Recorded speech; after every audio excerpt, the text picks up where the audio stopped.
Bienvenidos a la clase de psicopatología general.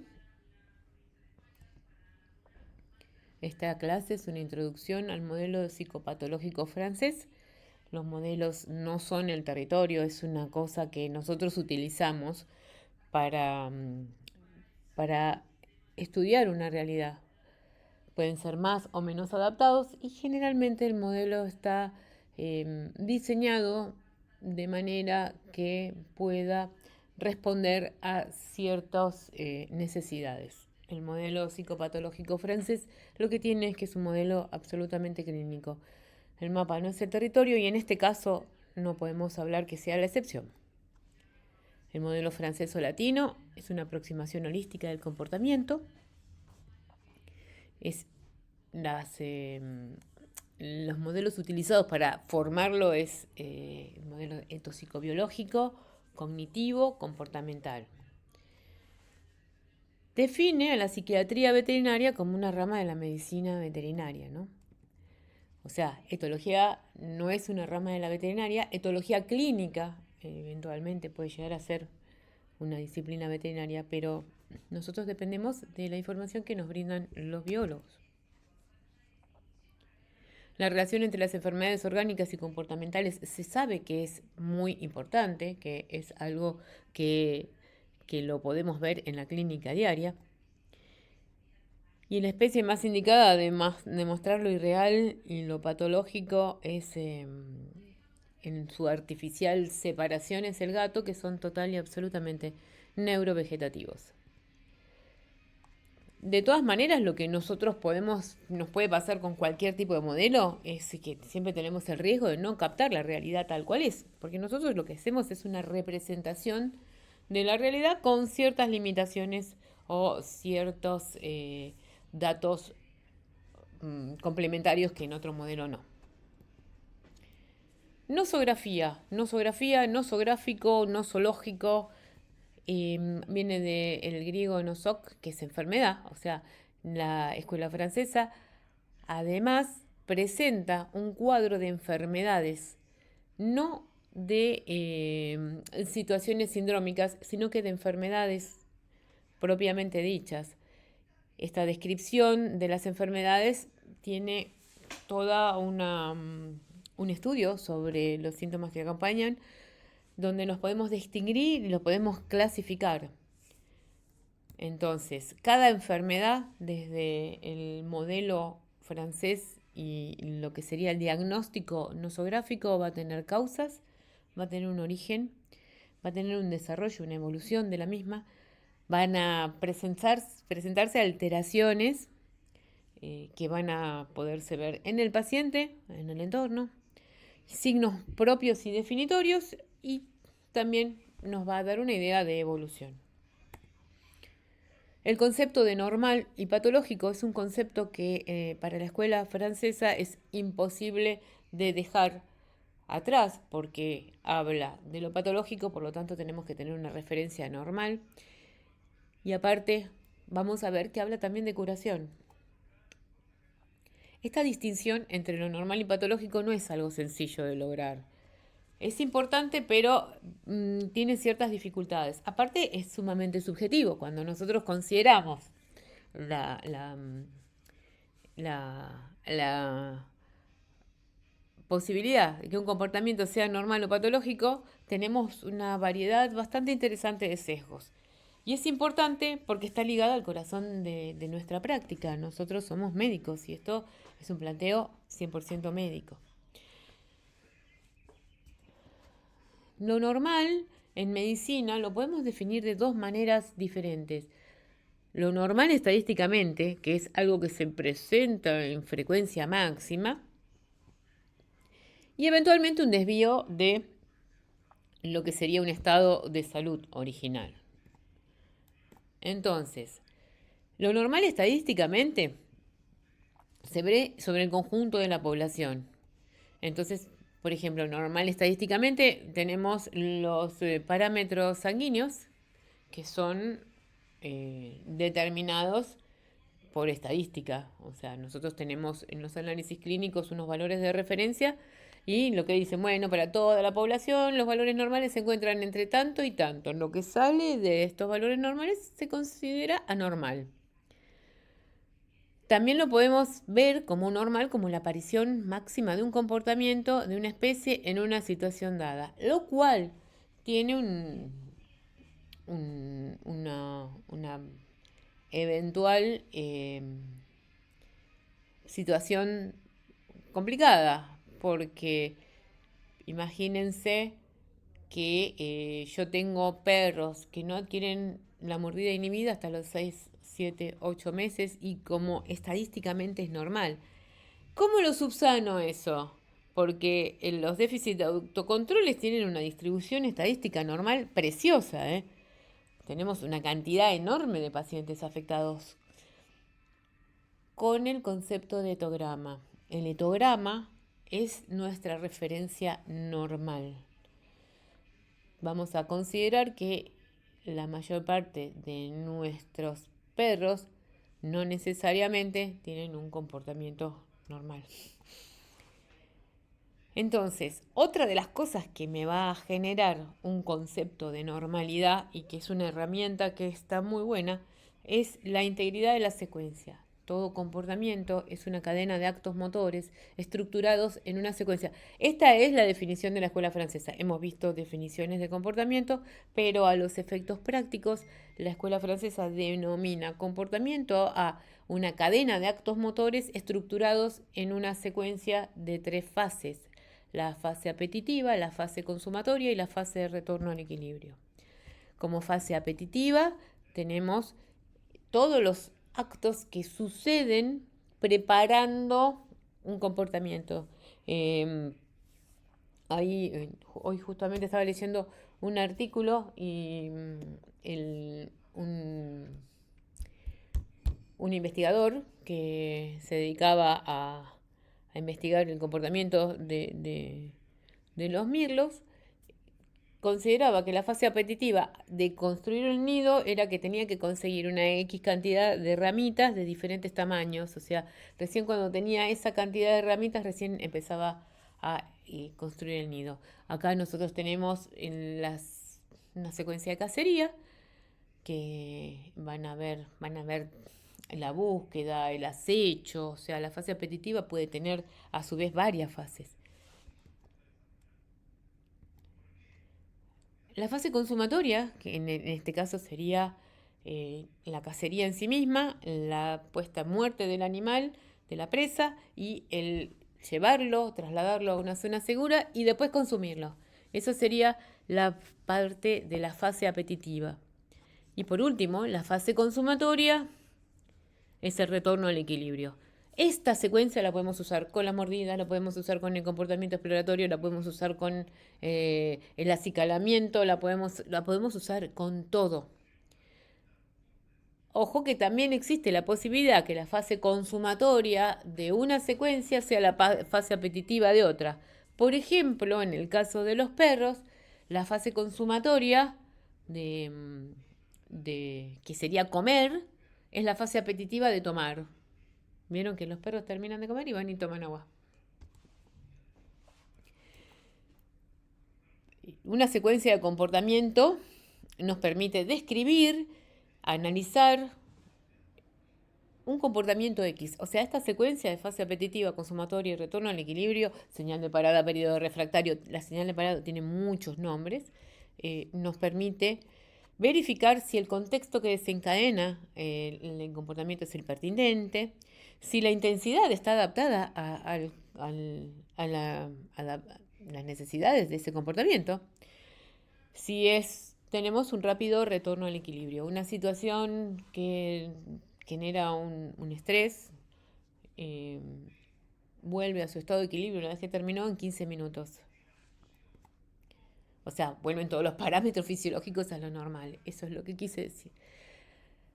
Por otro lado, la normalidad va a tener 3 características: que el comportamiento sea adaptable, que tenga la plasticidad de modificarse en función al objetivo y que sea reversible, que vuelva al estado del equilibrio anterior. Esto también es un tema de normalidad.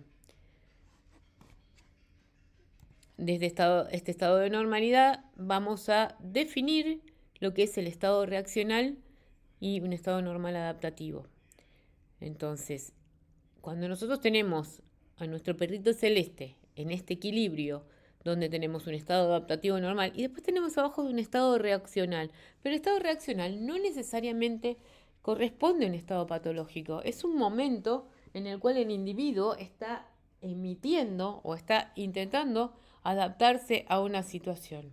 Van a ver que el estado reaccional está un poquito por debajo del límite normal. ¿Lo ven? Bueno, ese pedacito de estado reaccional ya nos anticipa la pérdida adaptativa. El estado reaccional es una constante T de todas las estimulaciones o estímulos que recibe un animal, y estas pueden ser perturbaciones internas o externas. Este estado de equilibrio define cuál es el estado reaccional de ese animal. Pongamos un ejemplo. No es lo mismo que yo reciba un estímulo estando tranquila sentada en mi casa a que yo reciba el mismo estímulo y estoy tranquila en mi casa pero con un dolor de cabeza atroz. Mi estado reaccional va a estar modificado por mi estado de salud. Entonces, vamos a ver que las consignas son el conjunto de órdenes que gobiernan las condiciones de desencadenamiento de un comportamiento. Hay una jerarquización en la evocación de las consignas. Dos consignas antagónicas se anulan y eventualmente, cuando pasa eso, puede aparecer una tercera patológica. Entonces, la consigna es el mandato y puede estar relacionada con el estado reaccional. De hecho, está relacionada con el estado reaccional y también con, ¿cómo que se llama? Con la motivación.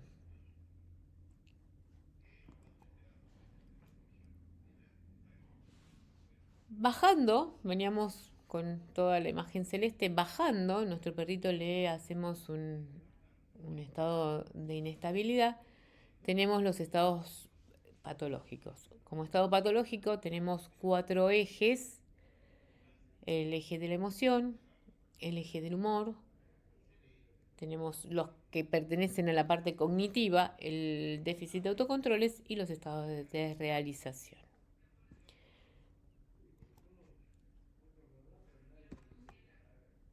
Para Lerich, lo normal es la ausencia de signos. O sea, cuando no hay ningún tipo de manifestación, se considera un estado normal. Y si ustedes quieren, pueden leer o escuchar o ver el concepto subjetivo de bienestar en la definición de la OMS, y lo podemos discutir porque la verdad que es bastante complicado. Si estamos hablando entonces de los comportamientos normales, vamos a hablar que el estrés es un mecanismo fisiológico de homeostasis. No vamos a entrar en el estrés porque ya lo hemos visto muy claramente, pero sí es importante porque dicen, se enfermó de estrés. No nadie se enferma de estrés, se enferma de estrés crónico, no de estrés fisiológico. Se enferma cuando no tenía más margen para poder adaptarse. O sea, hasta mismo la enfermedad podemos considerarla todo en sí mismo un proceso. Entonces, las respuestas que presentan en las situaciones de estrés tienen la posibilidad de una acomodación biológica ante un estímulo, y no importa de qué naturaleza es el estímulo, puede ser físico, psíquico, o sea, psicológico, real, imaginario, interno o externo. Entonces, el estrés, ¿piensan que va a modificar el estado reaccional? Las etapas del estrés, vamos a utilizar la metáfora del gato. Tenemos primero una situación de alarma, después tenemos la resistencia a esa situación creada en la que yo tengo que ejecutar todas las herramientas que yo tengo para solucionar ese problema. Hay una parte de agotamiento, hay una parte de recuperación, o sea, en la de agotamiento puede no recuperarse, pero se recupera.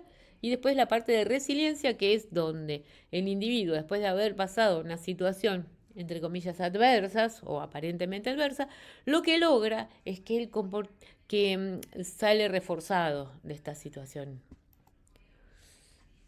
La característica de los estresores es variable en función al individuo que los está percibiendo o padeciendo. O sea, lo que es estresante para uno puede no serlo para otro. El origen de un comportamiento patológico, brevemente, porque el doctor Carmona lo va a explicar muchísimo más en profundidad, pero voy a hablar de la aproximación behaviorista clásica. Tenemos que el límite de lo normal y lo patológico va a estar en el origen de la patología. Históricamente, un comportamiento patológico para los behavioristas es una disfunción de un órgano, tiene una base biológica, o una tara, algo que no está bien dentro de este organismo, o un comportamiento instintivo, prefiero hablar de innato, desgraciadamente reforzado o inapropiadamente desencadenado por el medio. Como ven, la pelota está o con una afección del hardware o está fuera. Se saltea los procesos de la caja negra del cognitivo, se los saltea. Y nos tenemos como principales exponentes y fundadores del behaviorismo a Pavlov y Skinner.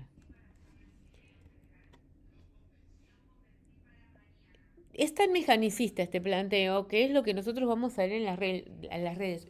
Por Dios, no estoy diciendo que los científicos que se dedican a esto hagan este planteo, sino que el mecanicismo da origen a la falacia de que no hay animales malos, sino malas personas, malos dueños, va a ser como se eduque. El concepto de que puede haber una falla en un animal no existe, y verdaderamente nosotros sabemos que sí, que no todos los animales tienen todo funcionando en las condiciones correctas. Si como veterinarios nosotros le damos interés a este planteo donde no tenemos un animal malo, no hablemos en términos de malo, pero con algún tipo de disfunción, ¿cómo vamos a hacer un diagnóstico? ¿Cómo vamos a hacer un tratamiento? ¿Cómo vamos a esperar que se cure si está roto? No reconoce una disfunción del psiquismo animal. La aproximación subpsiquiátrica reconoce un modelo psicopatológico. El modelo psicopatológico ya estaba planteado por la psiquiatría francesa. El que lo definió fue Patrick Bayat, que es un biólogo francés, entomólogo, que estudió en la Escuela Veterinaria de Lyon para recibirse de veterinario para hacer esto, justamente para definir el modelo psiquiátrico francés en veterinaria, para hacer una línea alternativa de medicina del comportamiento. Integra la etología, la fisiología, la psicofarmacología, la neurobiología, las terapias sistémicas, las terapias cognitivas, etc. Mismo el condicionamiento clásico y el condicionamiento operante. La etología presta el método descriptivo, o sea, nosotros vamos a tener a la etología que nos va a dar la maravilla de todas sus investigaciones y la definición del etograma, ¿no? La verdadera semiología del comportamiento sería el etograma de la especie.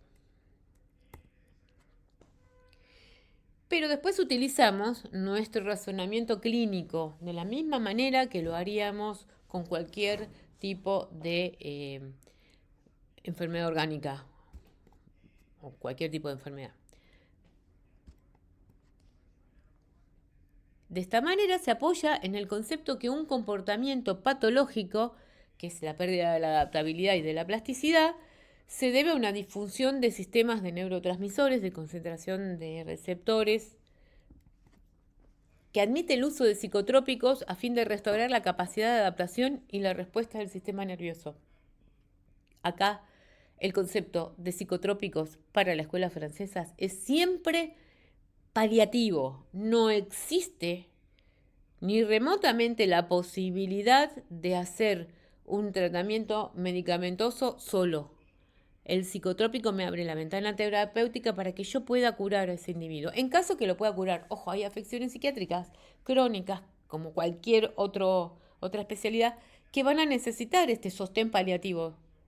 Pero es la terapia lo que cura. Es en base del razonamiento clínico, va a ser idéntico a mi razonamiento en el diagnóstico de un problema respiratorio, cardíaco, digestivo, de piel. Y nos resulta familiar, por supuesto. Esta aproximación subpsiquiátrica está sumamente emparentada con el modelo biopsicosocial humano. Es un modelo dinámico en donde el individuo se encuentra en equilibrio con el entorno. Es un concepto psiquiátrico y el sujeto está en un estado de homeostasis con su entorno, con el medio. De esta manera, la enfermedad va a tener múltiples causas. Este concepto multifactorial va a fundamentarse, y es lo que yo tengo que evaluar, cuáles fueron los eventos vulnerantes, cuáles son los desencadenantes para que esto que tenemos hoy en estas condiciones de evolución haya aparecido. Ese sujeto, ¿qué factores individuales tiene? ¿A qué edad lo sacaron de la madre? ¿A qué edad lo adoptaron? ¿Cuál fue el origen? ¿Qué métodos de educación utilizaron? ¿Qué enfermedades tiene? ¿Cuál es su vulnerabilidad física, su vulnerabilidad psicológica? Un cachorro que estuvo internado por una gastroenteritis mientras tenía que estar aprendiendo, por ejemplo, en un periodo sensible. El contexto medioambiental. El contexto medioambiental también. No es lo mismo criarse en una situación apacible y favorable que en una situación con conflictos y posibilidades de salir lastimado o de maltrato. El comportamiento patológico, si tenemos patología, tenemos el concepto de curación en el caso de los trastornos que tengan la posibilidad de hacerlo, ¿no?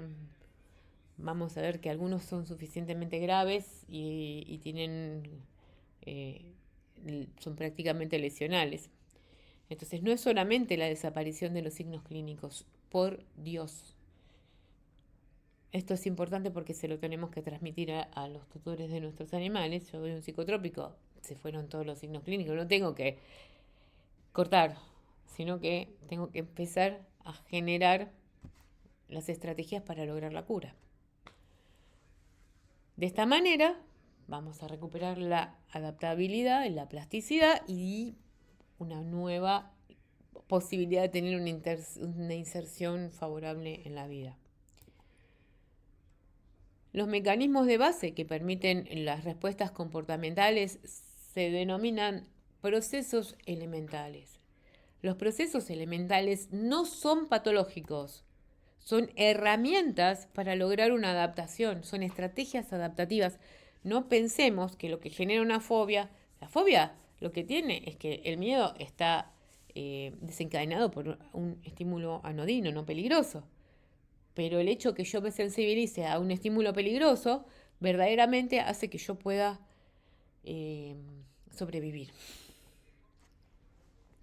De esta manera favorecen la mejor y más adaptada y eficaz respuesta a ese estímulo. La patología, lo que nosotros vamos a observar en las patologías son respuestas no adaptadas, respuestas desreguladas, rígidas. No hay una posibilidad, ¿se acuerdan que hablábamos de plasticidad? No hay plasticidad. La habituación. La habituación es otro de los procesos y es una disminución progresiva de las reacciones a los estímulos nuevos. O sea, un individuo puesto frente a un estímulo nuevo tiene dos opciones de evolución. La primera, que el animal se habitúe. Para que se habitúe, este estímulo tiene que tener estas características. Se tiene que presentar frecuentemente en el entorno, tiene que ser un estímulo común, con una intensidad baja, o moderada, pero una intensidad que no desborde, y la posibilidad de sustraerse de la situación. O sea, la posibilidad que pueda escapar, que pueda explorar a distancia, que se pueda huir. De esta manera tengo la reacción de miedo, el individuo explora a distancia, se acerca, explora, estimula la fuente del estímulo y memoriza. Acá no pasó nada y está todo bárbaro. Por otro lado tenemos la sensibilización. La sensibilización hay un aumento progresivo de las reacciones frente al estímulo. O sea, cada vez este estímulo va a generar reacciones emocionales más violentas, más fuertes, con mucho más displacer para el individuo, ¿no? El estímulo en este caso ocurre lo contrario al anterior. La frecuencia es raro de encontrarlo, la intensidad es alta y la situación no me da la posibilidad de huir o ponerme a resguardo o sustraerme de este estímulo. De esta manera, vamos a ver el dibujito, la intensidad de la respuesta en cuanto al tiempo y la sensibilización encontramos que va incrementando y la habituación que el individuo cada vez es más indiferente a este estímulo.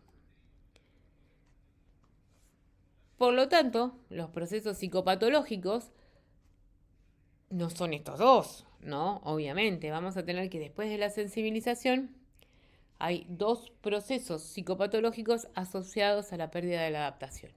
El primero de ellos es la anticipación emocional, y ya pues lo deben haber notado. La anticipación emocional es que el individuo empieza a manifestar alteraciones antes que el estímulo al que él se sensibilizó esté presente en el medio. ¿Por qué pasa esto? Porque es un proceso inteligente. Después de la sensibilización hay un aumento en el estado de vigilancia, ¿no? Eso es sistema reticular activador o ascendente. Le cambiaron el nombre, pero es a nivel del sistema nervioso. Histamino dependiente. Entonces tenemos un aumento de la vigilancia. Este aumento de la vigilancia hace que el individuo sea más permeable a lograr ciertos aprendizajes. ¿Qué aprendizajes?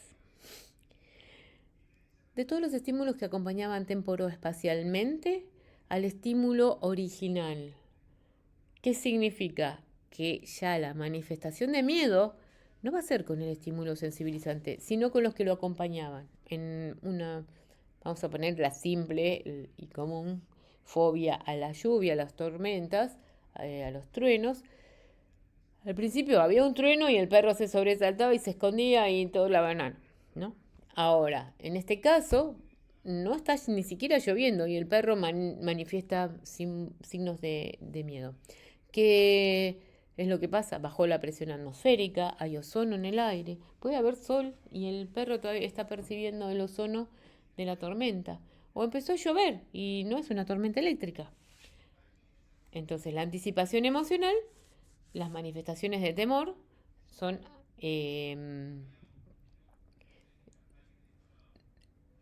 antes estaban asociadas al estímulo, ahora están asociadas a estímulos que lo acompañaban. Entonces, esta hipervigilancia constante me va a generar una facilidad de aprender y de identificar estos estímulos constantes en la situación que el animal está previendo que no quiere tener.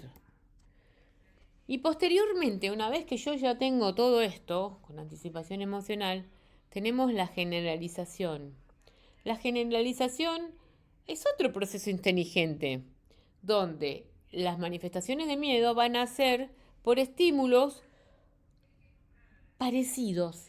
O sea, el que le tiene miedo a las tormentas empieza a tenerle miedo a los petardos, y el que no le tenía miedo a las tormentas, pero que le tenía miedo a los petardos, empieza a tener miedo a las tormentas. Esto agrava la fobia porque cada vez las condiciones de inadaptación son más variadas. El continuum evolutivo entre la sensibilización, La anticipación emocional con un estado de hipervigilancia de base. Acuérdense que en la anticipación emocional está la hipervigilancia, dando la posibilidad de este aprendizaje. Y la generalización del estímulo, o sea, que ese estímulo sea, esa reacción sea desencadenada también por estímulos que son parecidos desde el punto de vista de la naturaleza del estímulo. Detonaciones, petardos. Así vamos a llegar al estado de sensibilización, estado fóbico, y en nuestro cuadrito va a estar en el eje de las emociones. La sensibilización tiene como consecuencia, desde el punto de vista clínico, un estado reaccional hacia la hiperreactividad. Imagínense cualquier animal con una manifestación fóbica. Desde el punto de vista psicopatológico, el desarrollo de un estado fóbico. Y desde el punto de vista psicofarmacológico, una activación noradrenérgica que aumenta la vigilancia y una activación histaminérgica que aumenta la receptividad. La reacción de miedo pierde su carácter adaptativo, porque ya no nos está defendiendo de un peligro inminente y mortal, sino que está generando un malestar crónico en un individuo que tiene que convivir con ese estímulo. La definición de Patrick Payat de la fobia es un estado reaccional, integración interna-externa, ¿se acuerdan? Caracterizado por la producción de respuestas de temor o de miedo, por exposición a un estímulo o grupo de estímulos bien definidos. Estímulos de tipo homogéneo.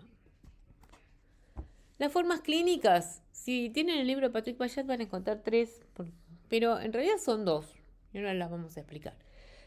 El estadio 1, o fobia simple, tengo estímulo, respuesta.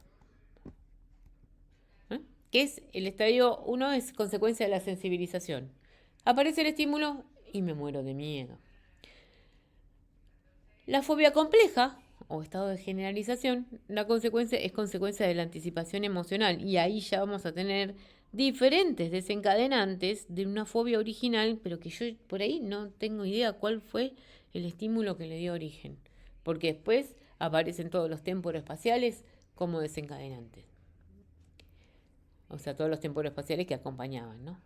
De esta manera, una fobia compleja, tenemos que el estímulo, a veces lo podemos identificar, verdaderamente se puede, pero depende el caso, a veces no.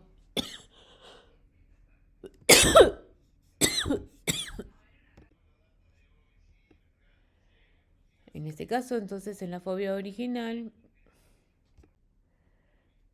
en la fobia compleja, el estímulo sensibilizante original ya no es identificable. El individuo lo que va a reaccionar es a estímulos que estaban relacionados temporoespacialmente. Todo le puede resultar hostil salvo en pocos espacios, o sea, va a buscar espacios de seguridad. Cuando evoluciona, en algunos casos, la fobia compleja es muy inhabilitante y evoluciona hacia la ansiedad. Vamos a ver entonces que esta parte es sumamente importante, lo de la modelización farmacológica. Es un excelente útil terapéutico y se los recomiendo. Evaluar las manifestaciones neurovegetativas y asociarlas al neurotransmisor responsable de esas manifestaciones. Me va a ayudar también en la elección de la terapia farmacológica. En el estadio 1 tenemos que eventualmente nada más vamos a ver signos noradrenérgicos, temblores, taquicardia, taquipnea, micciones emocionales, vaciado de glándulas anales, reacción de fuga, midriasis. En el estadio 2 ya tenemos anticipación emocional. A todos los signos clínicos que teníamos noradrenérgicos se le agrega el sistema dopaminérgico. Vamos a tener agresión, cialorrea, todos trastornos digestivos, bostezos, colon irritable, vaciado, se defeca. Y en el estadio 2 más evolucionado, ya si ustedes tienen el libro viejo de Patrick Payat, lo van a ver como un estado preansioso, que en realidad es un estadio 2. No es que pasan las cosas así de golpe, sino que hay momentos, que lo vamos a ver en los tipos de ansiedad también, donde podemos llegar a tener ya signos que corresponden a la ansiedad que se vienen perfilando. La afectación del sistema noradrenérgico con las reacciones de huida, con la inhibición, la reacción más que de huida, lo que podemos decir son no es huida, correspondería más a elusiones. Con las elusiones, con la inhibición, con las actividades sustitutivas. Y acá sí tenemos una evolución a la ansiedad. Entonces el estado ansioso, que es el que sigue al estado fóbico dentro de la emoción. Y vamos a hacer algunas observaciones. Las fobias, yo puedo tener fobias ontogénicas. Hay dos tipos de fobias, postraumáticas y ontogénicas. Las fobias ontogénicas tienen que ver con las condiciones de desarrollo, tienen que ver con el medio, con las capacidades maternas, con el tamaño de la camada, con el tiempo con la madre. Tenemos un periodo sensible en el desarrollo donde se forma el filtro sensorial, donde se desarrolla lo que es la homeostasis sensorial, la capacidad de gestionar los estímulos de ese medio en el que el individuo se desarrolló. Este tipo de aprendizajes es un momento privilegiado para los aprendizajes porque están facilitados, hay una generalización facilitada que empieza en el periodo, ya en parte del periodo de transición, y termina en el periodo de socialización del cachorro, a la 8ª semana. Todos los estímulos posteriores a la 8ª semana que no fueron correctamente presentados en esta etapa del desarrollo pueden ser considerados como peligrosos. Serían las fobias ontogénicas, por una una deficiente formación del filtro sensorial. Tenemos fobia en el estadio 1, que sería el estadio 1 de la síndrome de privación sensorial, que serían las fobias ontogénicas, y el estadio 2 es la ansiedad de privación. O sea, el estadio 2 ya tiene manifestaciones ansiosas asociadas. También hay una memorización selectiva. Acá es sumamente importante entender este concepto. Los estímulos adversivos tienen la capacidad de estimular y activar muchísimas neuronas juntas. Esta fuerte estimulación se denomina tétanos. De esta manera, esto tiene que ver también con la maduración de las conexiones neuronales. Esta estimulación tan fuerte, mediado por glutamato, hace una long time potentiation, una potenciación a largo plazo. Estas conexiones se hacen muy fuertes y muy rápido por esta enorme activación neuronal. Entonces la reacción de miedo genera rápidamente un tétanos. Entonces, el aprendizaje de la ilusión y del miedo es mucho más rápido que otros aprendizajes, justamente por esta enorme activación, por esta potenciación a largo plazo mediada por glutamato. Si yo quisiera lograr lo mismo con una reacción placentera, tendría que amplificar terriblemente lo que es la anticipación emocional. Tendría que hacer mucha anticipación emocional para llegar a un estado de excitación que active tantas neuronas como el miedo. Y tampoco sé si lo voy a lograr. Por último, los procesos adaptativos y los procesos patológicos son los mismos. Habituación, sensibilización, lo puedo utilizar en manera adaptativa o en modo patológico. Anticipación y generalización, lo mismo. O sea, tenemos procesos de generalización positivos. Y sí, por ejemplo, la socialización en el perro. el perro generaliza bastante bien la socialización. Entonces son procesos útiles y son protectores, pero son los mismos que van a mediar en la pérdida de la adaptación y que me van a generar una evolución patológica. Entonces, un contexto puede ser muy bueno para un individuo y el mismo contexto puede ser terrible para otro.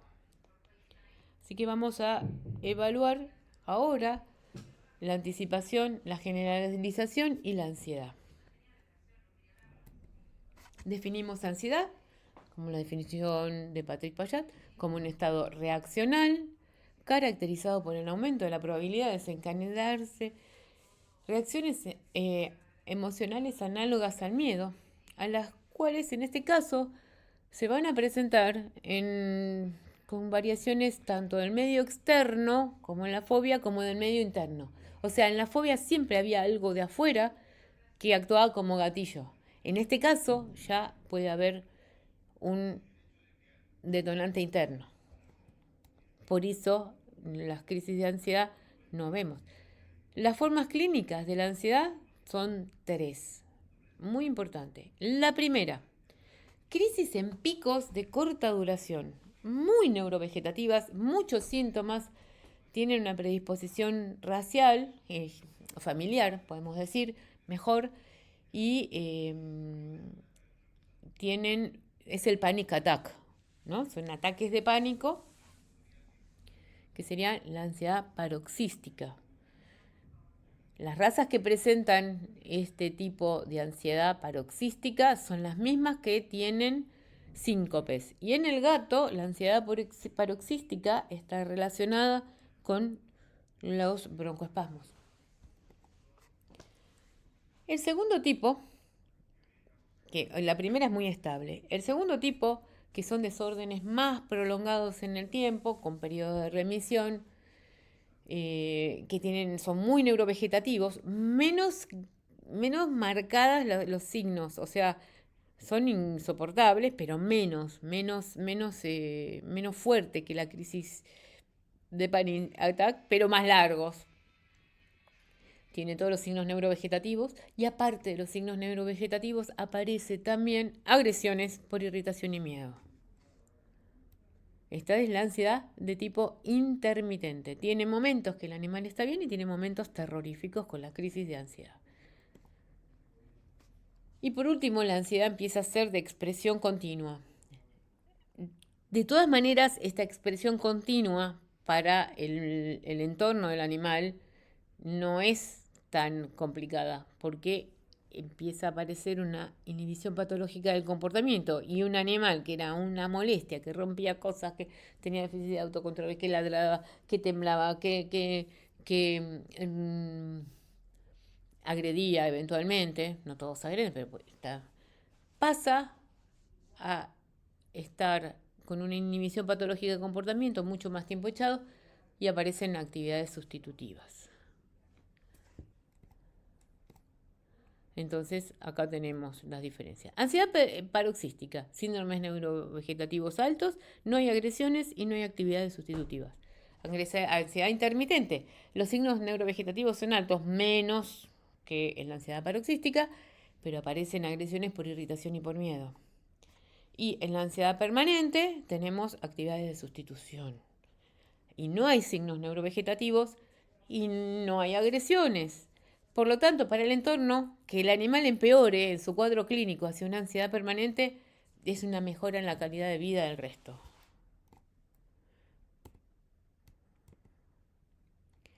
Brevemente vamos a ver un poquito el esquema de la ansiedad permanente. Vamos a tener reacciones neurovegetativas como la cialorrea, signos digestivos, vómito, diarrea, todos son dopaminérgicos. Manifestaciones comportamentales, hiperestesia en el perro, Rolling-Skin Syndrome en el gato como síntoma de hiperestesia, un estado de hipervigilancia, aumento del comportamiento motor voluntario, agresiones. Estas agresiones van a ser por irritación y agresiones por miedo. Y muchas veces son este tipo de agresiones las que dominan el cuadro.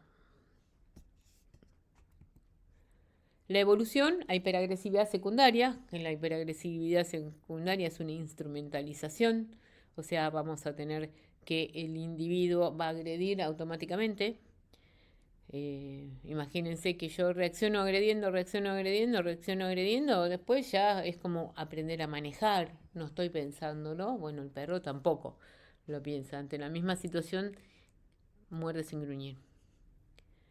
Y la instrumentalización de la agresión, es esto, que es terrible, una hiperagresividad secundaria, con desorganización de autocontroles. O la ansiedad permanente, que disminuyen las agresiones y que aumentan las actividades sustitutivas.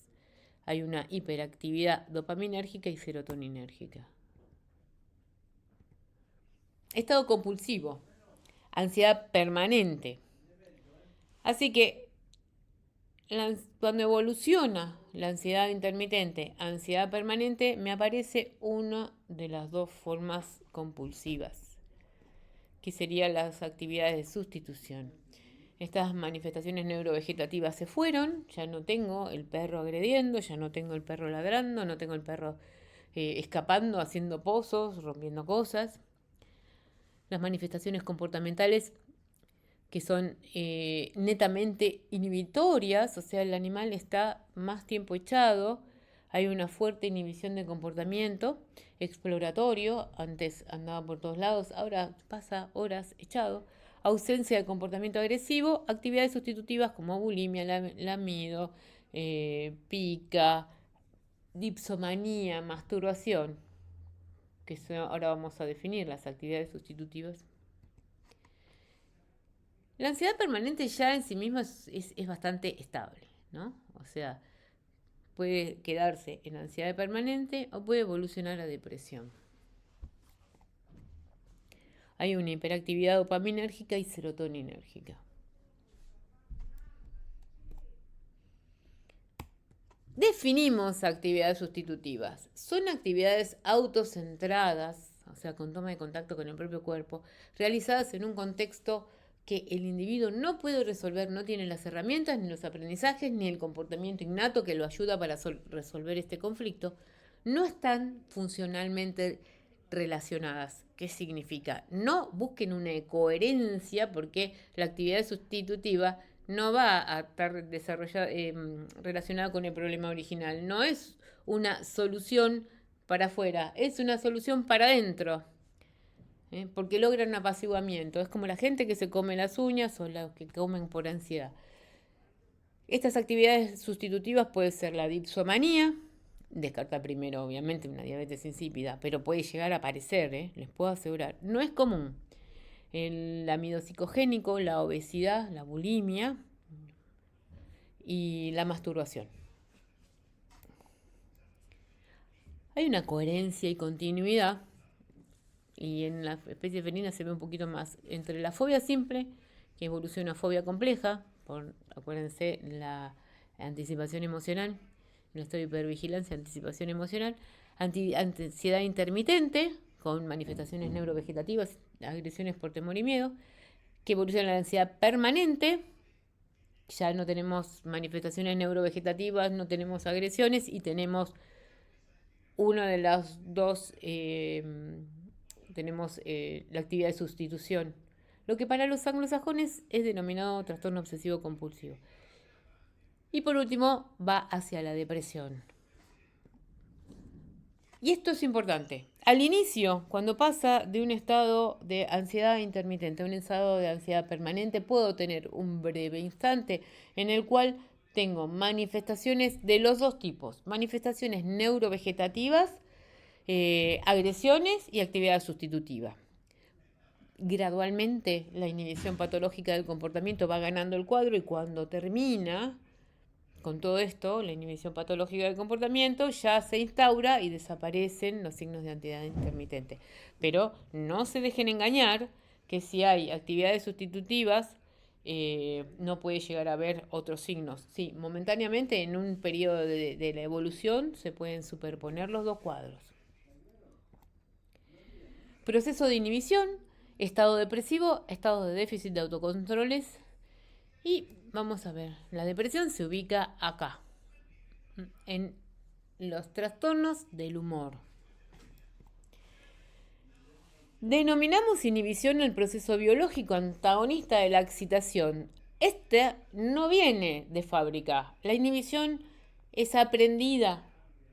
Todos los individuos se mueven por, por o sea, un cachorro se mueve, pero a parar, a inhibir el comportamiento se aprende.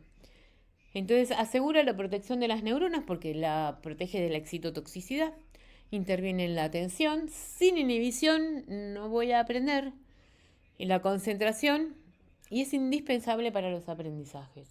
O sea, cuando tengo un animal que no logró una inhibición adecuada, le va a costar aprender. No, pero mi perro no para y aprende. Sí, pero cuando aprende es en los momentos en los que puede inhibir el comportamiento, en momentos en los que la cosa no está desbordada. Entonces, la inhibición es la que logra que la secuencia de comportamiento se forme, pero principalmente es la que termina en la señal de parada, el periodo refractario o retorno al equilibrio. Es lo que vuelve los comportamientos adaptados, armoniosos y que estén, o sea, tengan una coherencia con el estímulo que los generó. Los mecanismos neurobioquímicos implicados, bueno, obviamente vamos a tener las neuronas inhibidoras, que son las GABA, inhibidores universales del sistema nervioso, que tienen glicina como neuromediador, que actúan sobre las vías serotoninérgicas. Y van a ver que hay ciertos tipos de agresiones que son inhibidas por la serotonina. Las neuronas serotoninérgicas inhiben, en este caso las dopaminérgicas, lo que disminuye la cantidad de comportamientos sociales, la cantidad de comportamiento motor voluntario y eventualmente comportamientos sociales.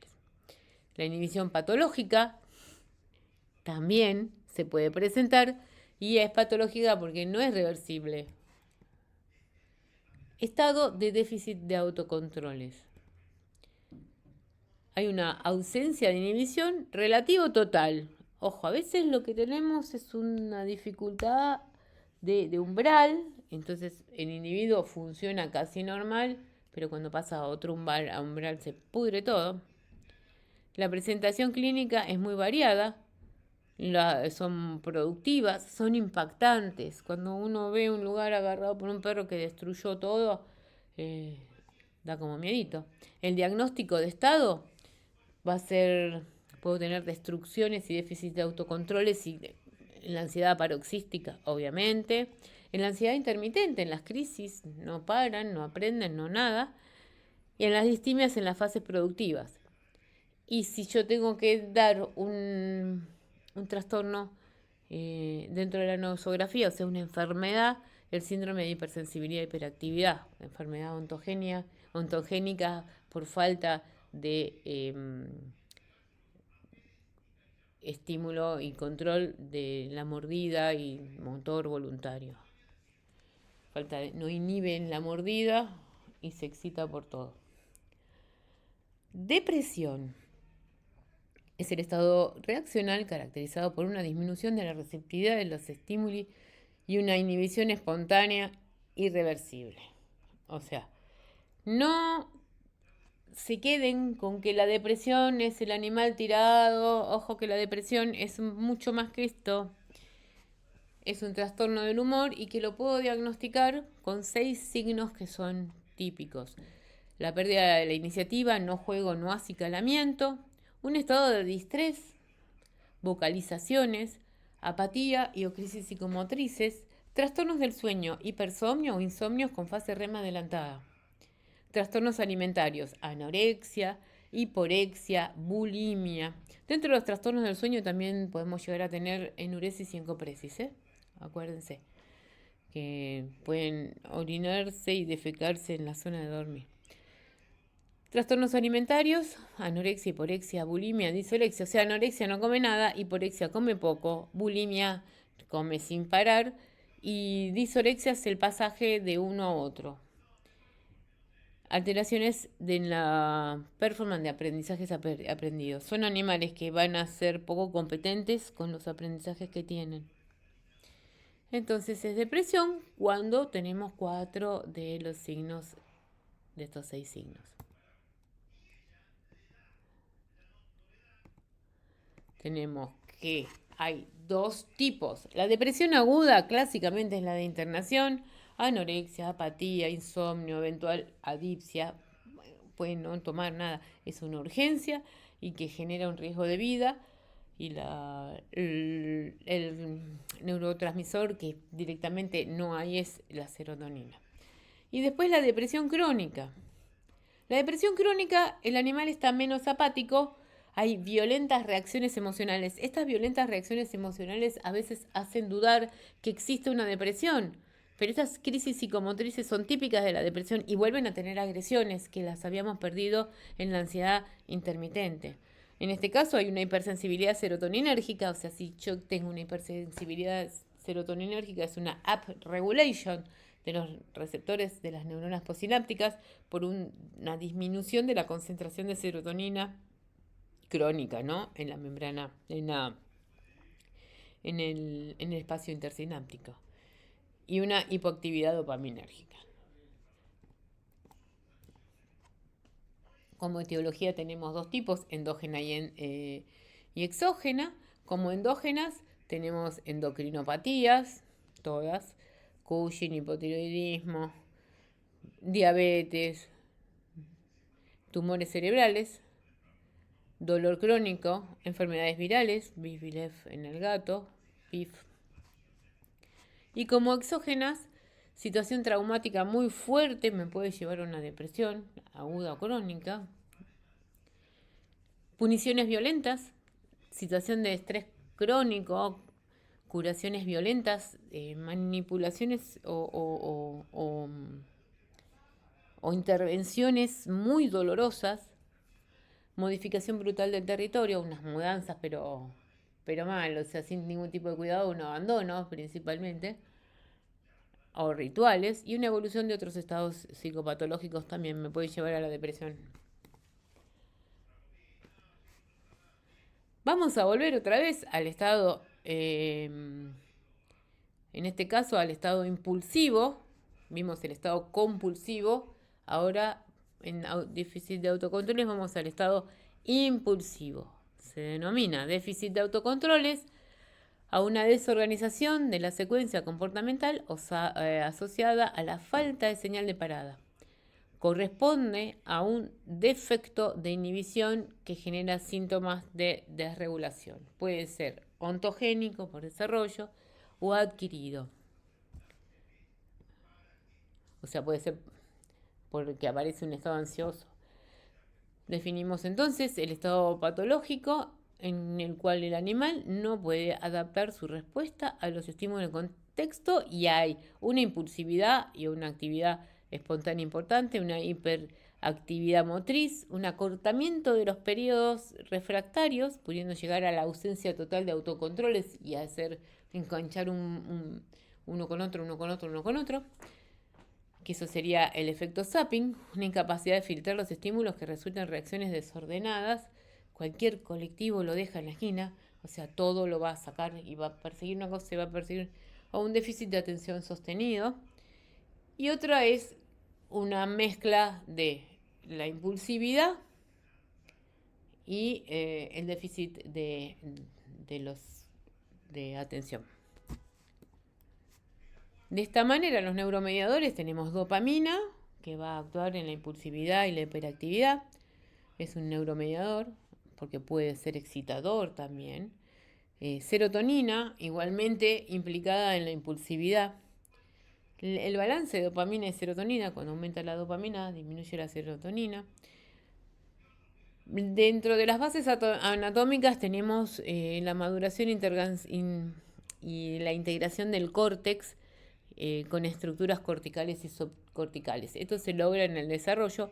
La activación del nigroestriado paleófugo, que tenemos GABA y dopamina. El sistema nigroestriado. El nigroestriado es el que interviene cuando aprendemos a manejar. El que automatiza las respuestas, el que instrumentaliza el comportamiento. La instrumentalización es otro proceso psicopatológico que ya hablamos que se acorta la secuencia y ahora lo vamos a volver a ver.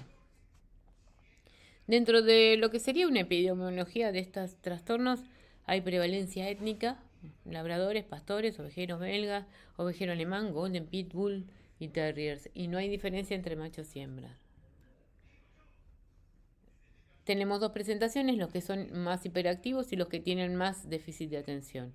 Hay destrucciones en los hiperactivos, exploración en 3 dimensiones, saciedad alimentaria, exploración oral, más no control de las garras en el gato, y en el déficit de atención, ausencia de concentración o motivación y violencia en los juegos. No se controla durante el juego. Con respecto a al comportamiento impulsivo, la fase apetitiva está acortada, bueno, vimos compulsivos, impulsivos, y hay una dificultad para parar la secuencia. Ese es en el impulsivo. En el compulsivo, la fase de apaciguamiento va a estar retardada en las actividades sustitutivas. El animal empieza a hacer alguna actividad que lo que hace, bueno, estimula el centro de placer, después lo vamos a ver bien con ansiedad eso. Y cuando la fase de apaciguamiento está ausente, pasó al estado de estereotipia en el compulsivo. Vamos al estado maníaco, el estado y el estado bipolar. El estado maníaco es la unipolaridad. Entonces, el estado reaccional, caracterizado por fluctuaciones imprevisibles del humor. Las distimias, ojo, están muy, pero muy relacionadas con trastornos orgánicos. Son mucho más graves de lo que estamos viendo nosotros, como generalmente ansiedades, fobias. La distimia puede ser unipolar, las crisis productivas se alternan con estados de remisión y siempre comienzan como unipolares. Y las bipolares, que tienen crisis productivas seguidas de estado deficitario, porque hace un pico y hace una depresión de neurotransmisores con una caída libre. Y alternan los estados de remisión con esto. Es primero productiva, después deficitaria, después remisión, después productiva, después deficitaria, después remisión. Y con la evolución, cada vez los ciclos son más seguiditos. Hay una distimia unipolar y una distimia bipolar. En la distimia bipolar hay un acortamiento de los ciclos en la evolución, ¿no? Entonces, inicia la pubertad, los primeros síntomas, las fases maníacas, la percepción de la realidad está modificada, está alterada y las reacciones son desproporcionadas. Hay un inicio y un fin de crisis que no tiene ninguna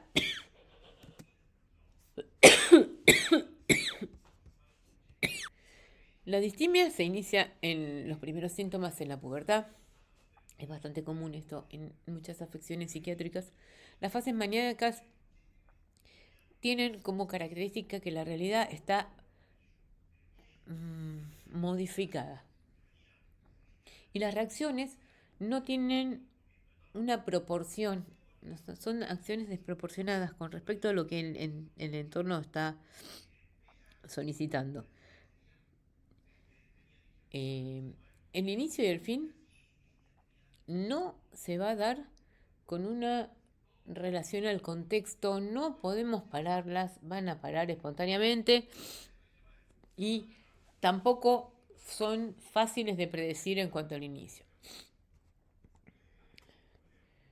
Por último, y cerrando esta clase, tenemos el síndrome disociativo.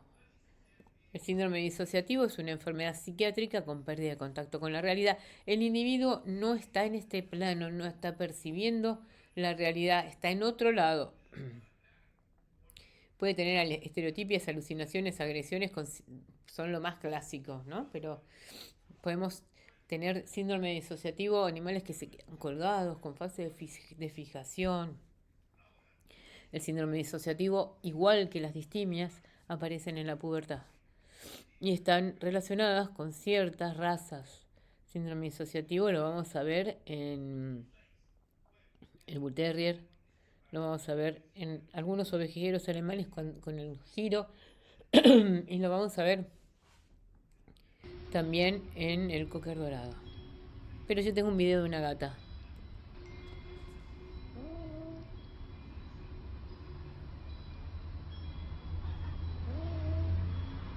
Está viendo cosas que no existen ya.